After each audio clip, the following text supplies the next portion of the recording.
nós vamos ver que o que o codificador estabeleceu aqui, o que ele descobriu, está em absoluta consonância com os atributos da divindade. A lei divina repousa sobre 3 pilares. 3 pilares. Isso está no item 16 do Código Penal da Vida Futura. É o artigo 16. Ou, se você preferir, emenda 16. Não é? Arrependimento, expiação e reparação constituem, portanto, as 3 condições necessárias para apagar os traços de uma falta e suas consequências. Dar um seminário. É que não pode, né? Mas se pudesse, a gente fazia um seminário aqui o dia inteiro, só nesse parágrafo. Não. Reparem que a metáfora aqui é outra. Nós não estamos falando de pagar débito, quitar débito, porque isso é uma metáfora financeira. Ela é válida para entender. A metáfora aqui é outra. É outra. Significa que toda falta, toda violação à lei divina produz 2 coisas. Primeiro, traços. Segundo, consequências.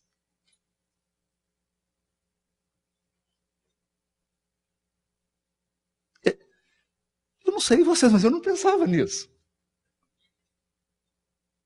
Traços. Traços. Se você comete uma falta, você deixa traços. Primeiro traço, em você.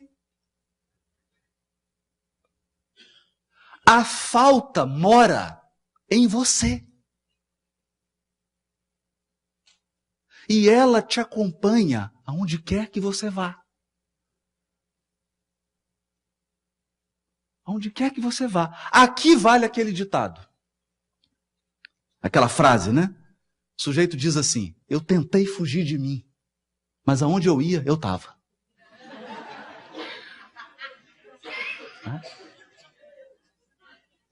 Aonde quer que você vá, o traço, a marca vibratória da sua ação está com você. Você emana a energia da sua falta.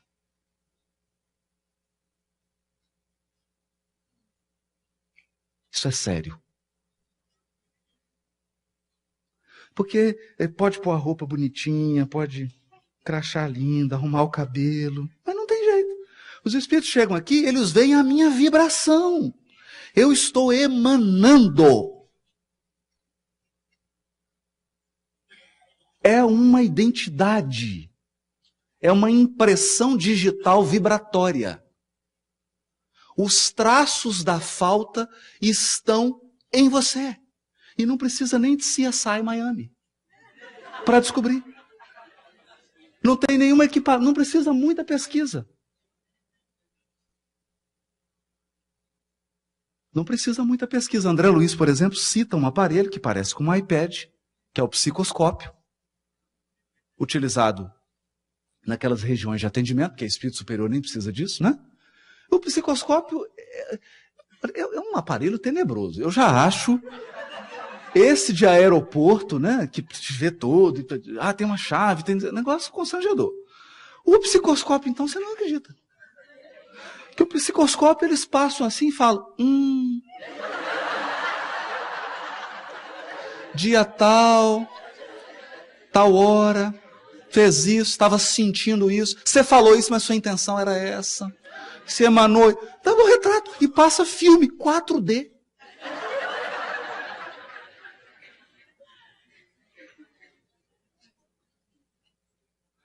Então significa que os traços estão com você. Está achando pouco? Tem mais. Os traços estão também no outro que sofreu o teu dano.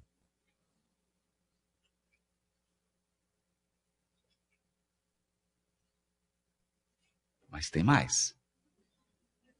Os traços também estão na comunidade que presenciou o ato.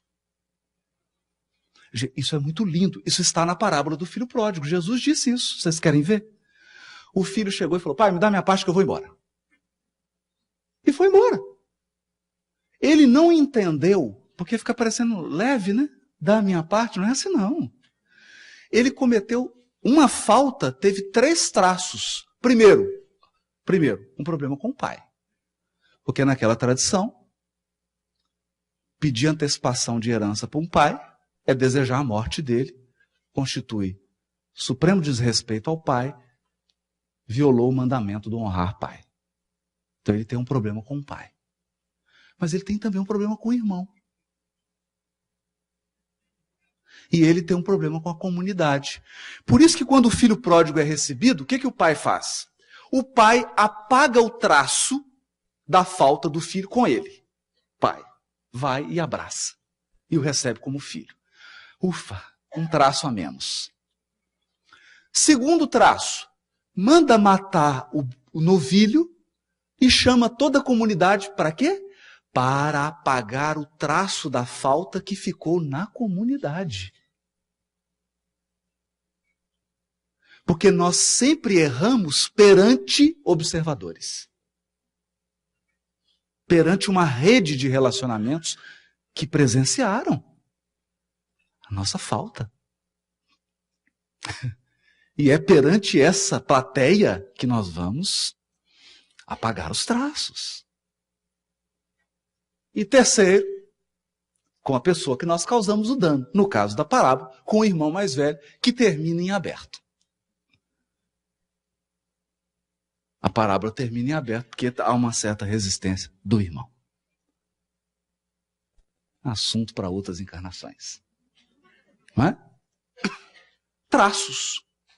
Mas além dos traços, há as consequências. Então eu me recordo do livro Sexo e Destino, quando Félix abandona um caso... Quando Félix analisa um caso de abandono afetivo. E ele diz assim, depois que a criatura abandona a outra, ele diz assim, olha, daqui para frente,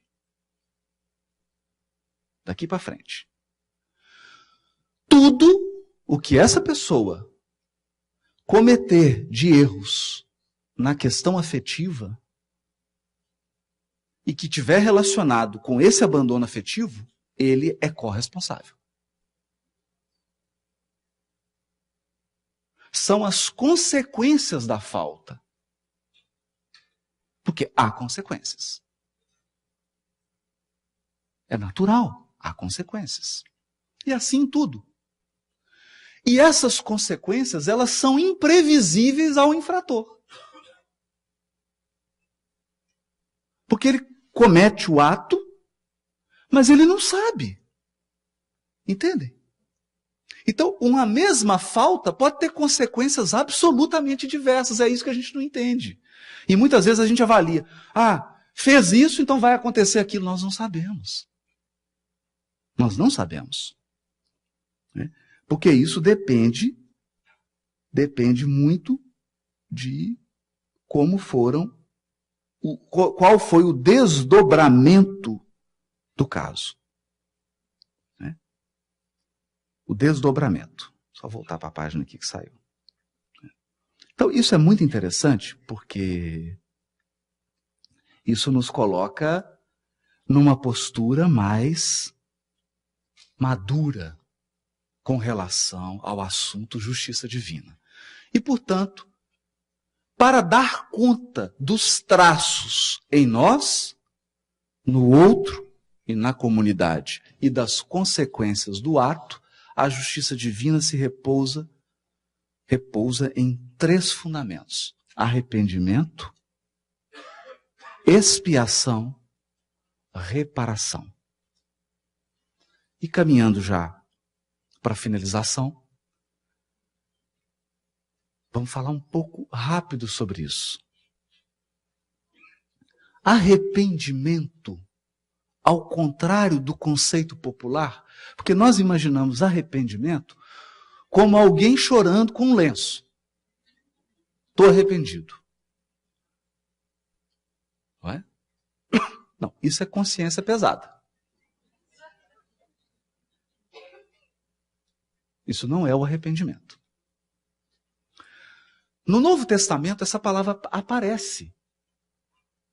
Ela aparece quando João Batista, que é o precursor. Eu acho isso incrível, porque João Batista é aquele que prepara a chegada do Cristo. Então, espiritualmente, é como se nós disséssemos assim: você quer que o Cristo more em você? Você quer que o Cristo cresça em você? Precisamos de um precursor. Qual é a mensagem do precursor? Arrependei-vos, porque é chegado o reino dos céus.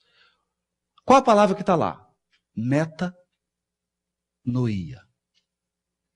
De noes, do grego noes, que é mentalidade, e meta, ou seja, a mudança, o que está além, a transformação da mentalidade. Então, o arrependimento verdadeiro, o verdadeiro arrependimento, é quando você muda a mentalidade que gerou o fato. Porque todos nós agimos segundo uma mentalidade. Querem ver? Você acreditava que relacionamento era isso, isso, isso, isso. Você acreditava que o certo é isso, isso e isso. O errado é isso. Você acreditava que ser feliz é isso, isso, isso e isso. Então você tinha uma mentalidade. E essa mentalidade fundamentou a sua ação. Ora, é lógico. Se você continua com a mesma mentalidade, você vai praticar os mesmos atos. É por essa razão que o Espiritismo é uma obra renovadora do homem. Por quê? Porque ele muda a mentalidade humana. Ele muda os paradigmas. Você passa a encarar a vida e você mesmo sob uma nova lente.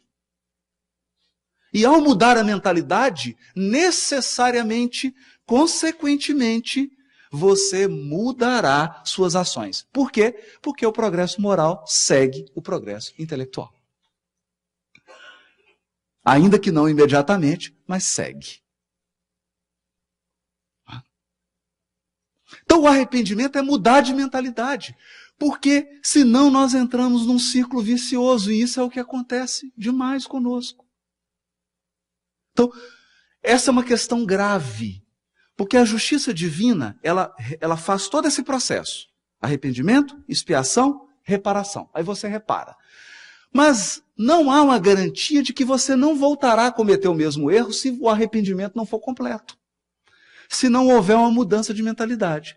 Então pode acontecer o seguinte. Sabe aquele desafeto seu? Que dessa vez está te causando prejuízo? Na outra foi você. Na anterior foi ele. Na anterior foi você. Na anterior foi ele. Na anterior foi você. Na anterior foi ele. Peraí, que 7 que nós estamos mesmo?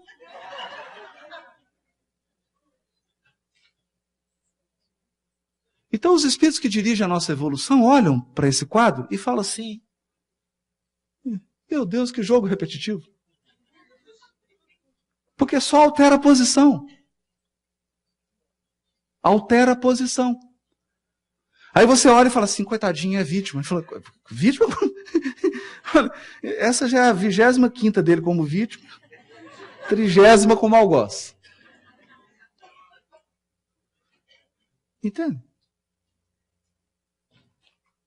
Então, a primeira base da justiça divina é a mudança da mentalidade. Eu preciso olhar e pensar. Embora não seja possível voltar atrás, fazer um novo começo, todos podemos recomeçar e fazer um novo fim.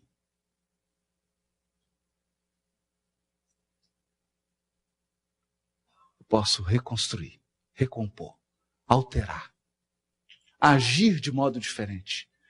mudar a minha perspectiva, a minha visão. Esse é o arrependimento. Sem isso, não se apaga o traço da falta. Por quê? Porque ele vai voltar a repetir. A falta vai voltar a repetir. Você pode apagar na comunidade, você pode apagar o traço da falta na pessoa que você prejudicou, mas não apagou em você. Segundo, expiação, que eu vou deixar por fim, que é a mais complexa. Reparação. Reparação é tratar das consequências do ato. Consequências do ato. Isso é reparar. Porque há uma regra básica no universo. Eu vou até dizer com todo cuidado. Porque antes eu dizia isso de uma maneira maldita. No sentido de mal dizer, né? Dizer mal. Plantou limão. Você vai colher? Não, você vai coordenar a colheita. Por que coordenar a colheita? Porque aí entra a misericórdia. E às vezes você plantou tanto limão. Se você não tiver uma ajuda, meu amigo. Mas você coordena. Então, tirou do lugar, adivinha quem vai colocar? Você. Encontrou com uma criatura e deixou ela perturbada. Adivinha quem vai recebê-la? Você. A reparação tem uma coisa sensacional. E aqui eu me lembro do livro Nosso Lar. André Luiz está no nosso lar, a mãe está numa esfera superior. Mas ele não era um médico estudado? É. Mas ela não era mãe, dona de casa? É. Está na esfera superior. E o pai? Bom, o pai está numa região um pouquinho assim do umbral, daquela mais densa, com as duas amantes. Mas é claro, ele poderia estar com quem? Ele só ficava com elas. Está com as duas amantes. Vão lá os três. E André Luiz fica confuso com aquilo. Ele fala, mãe, como é que nós vamos fazer? Não estou conseguindo ajudar. Ele fala, não, meu filho, já tem um plano. Tem, mãe? Tem. Aí a gente percebe que é o aspecto da reparação. Onde entra a misericórdia divina. Ela diz assim, bom, filho, essa é a lógica. O que o pai de André Luiz ensinou para essas duas amantes? Então, imagina, um homem abastado, duas moças novas, bonitas, né? E só ensinou coisa boa para elas, né? Porque desse relacionamento, o que saiu de aprendizado ali? Que quantidade de vício essas moças criaram? Vícios emocionais, vícios psicológicos. Não é? Bom, como é que repara isso? Gente, é lindo. É maravilhoso. Porque a justiça divina é soberanamente boa, então ela atua no amor. Recebe como filha. Ontem amante, hoje filha. Só tem um detalhe. Imagina essas duas na adolescência. Todos os vícios que ele contribuiu para que crescessem no coração dessas duas moças vão se manifestar nelas quando elas atingirem o momento da adolescência. E quem será o educador? Quem será o educador? Sócrates? Mas se eu tirar o Sócrates da vida dele para resolver o problema do outro? Não. Repara quem causou o dano. Mas com amor. Com amor. Porque ele receberá como filho, vai ver nascer, vai trocar fraldinha, que coisa linda, vai pôr vestidinho. Aquele mesmo carinho que ele tinha antes vai ter agora. Só que um amor transformado. regenerado. E vai educar aqueles dois corações. E a misericórdia é tão infinita que a mãe de André Luiz disse assim: não se preocupe, eu serei esposa novamente do seu pai. Vou renascer, vou recebê-lo como marido e as duas amantes como filhas. Aí a gente para, entende? Porque a justiça divina tem um componente que se chama amor. Aí eu não consigo explicar. Acabou. Aliás, meu tempo já está acabando. Acabou. Porque você imaginava isso? A mãe de André Luiz reencarnando? Não imaginava, né? Você não imaginava. Mas tem isso. Tem na lei isso. E o elemento central, a expiação. Que para encerrar, nós vamos resumir da seguinte maneira. A expiação é o cerne da pedagogia divina.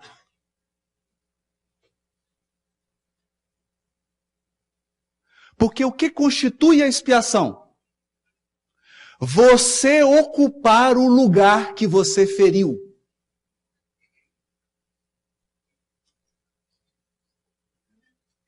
Eu vou dizer de uma maneira bem grosseira para entender. Você nocauteou? É bom, né? É bom. Já foi nocauteado?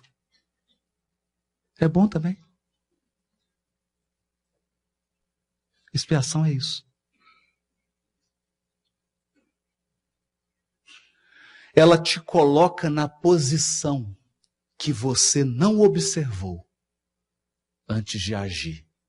Porque se você tivesse observado, talvez você não tivesse agido daquela maneira. É o grande elemento pedagógico. Porque ela te coloca na posição frágil.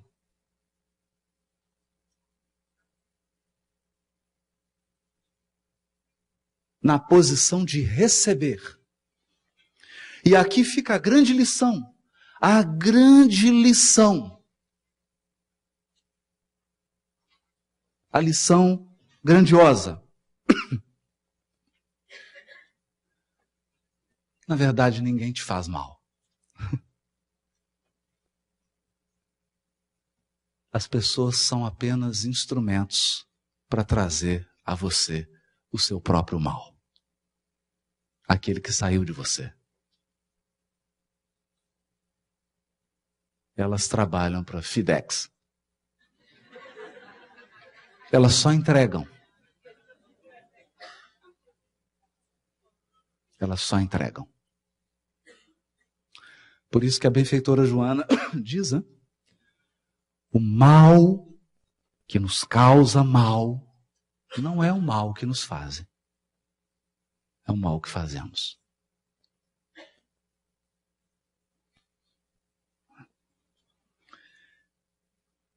Eu gostaria de encerrar, já que estamos falando na justiça divina, para que a gente nunca perca a fé. E aqui me lembro de uma poesia de Meimei que diz assim: confia sempre, não percas a tua fé entre as sombras do mundo.